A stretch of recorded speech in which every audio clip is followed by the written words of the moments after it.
unpopular opinion about this news. I mean, we've seen examples of acts of rebellion and protests like that against that regime.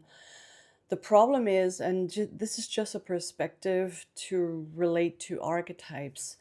A lot of people admire the bravery of a woman who does this, but it is actually recklessness. It doesn't achieve any results, it just harms her, and she lost her life.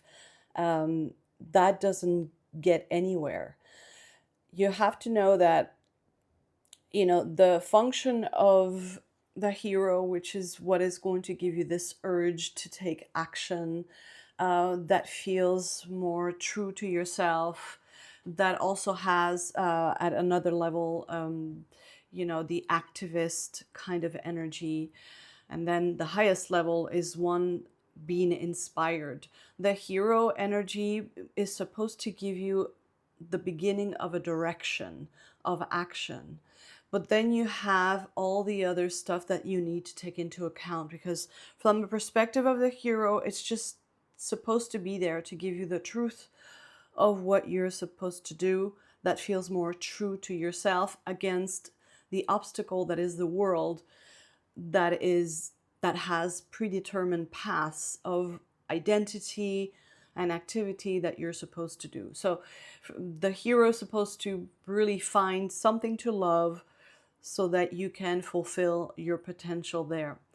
When you see an action like that of someone who is feeling is oppressed, that's a fact. But the problem is that it's just, the first stage of doing something. It doesn't have what is called active intelligence, which is intelligence in action, more of a strategic thinking and a long-term thinking to have some real results. This is typical when, especially when we're young, we have these reactions because we feel the oppression. And you see an example like this and so many. It was a year ago or 2 years ago when there was a lot of, movement in Iran, and a lot of people protesting, and it felt like something was on the verge of changing. And here we are. Time passes, and you see reality. Reality is brutal. You just cannot, I mean, it always wins. And the only way to look at reality is to have that strategic thinking, to have an acceptance of what is, and to work with the tools that you have in order to organize and to plan so that you get that really difficult thing that you're trying to achieve. So, because, trying to change society, an oppressive society, that's a huge, massive mountain to climb. That's where the archetype of the older self, it comes in, for that final reward of really functioning in a society that you believe in, where your identity relates to who you really want to be. For a young woman to do that, it doesn't change anything. It doesn't do anything. It is it is brave. I mean, it is ballsy, but it's reckless because it doesn't achieve anything.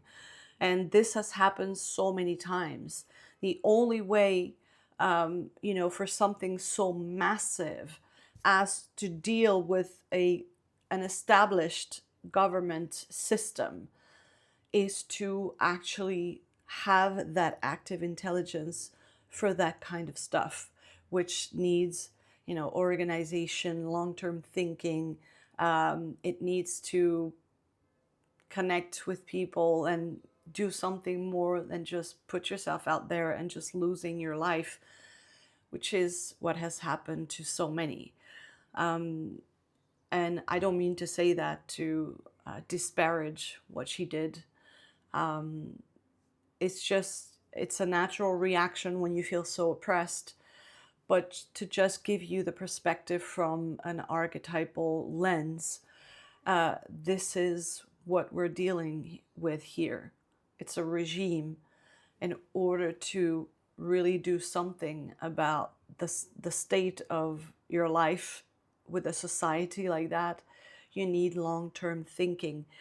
This is something that you acquire with age because you have a greater understanding of what time does.